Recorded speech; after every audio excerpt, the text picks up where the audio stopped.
Renovation hacks you should know. Hack number 9. Oh, ano? Nagsuspend na ba ng klase? Ayan. Rainy season na.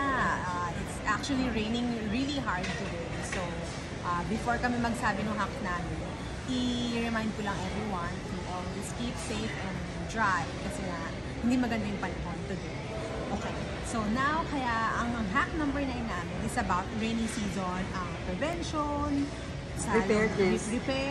repairs and preparedness para sa mga bahay natin. Okay, so number 1 na dyan is yung ating roofing and ceiling.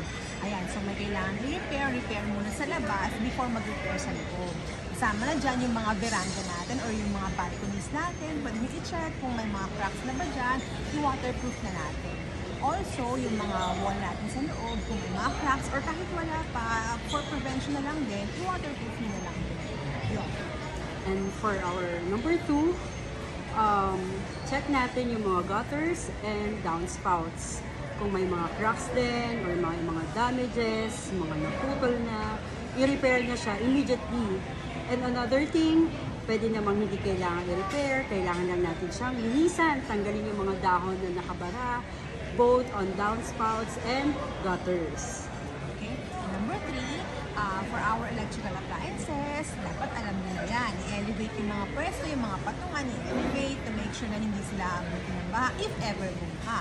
Also, kung mag-build pa lang kayo ng house from the scratch or from ground, talaga sa lupa, meron naman talagang height from the building code yung mga outlets, no?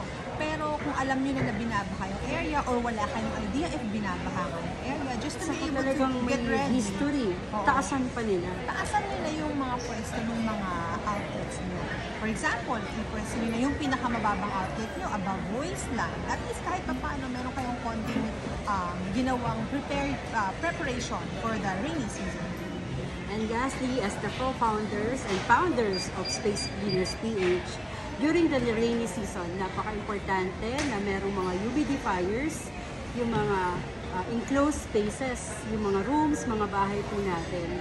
So, pwede tayong gumamit ng silica gel. I think may mga machine na ngayon, mga air humidifiers, and yung mga nabibili sa mall. Kasi it will prevent the creation of molds, which is pwedeng mag-damage sa mga ceilings, sa mga walls, and at the same time, health hazard din po siya. Yes, health hazard talaga yung mga molds. So, yun lang for our hack number 9. Keep safe and dry!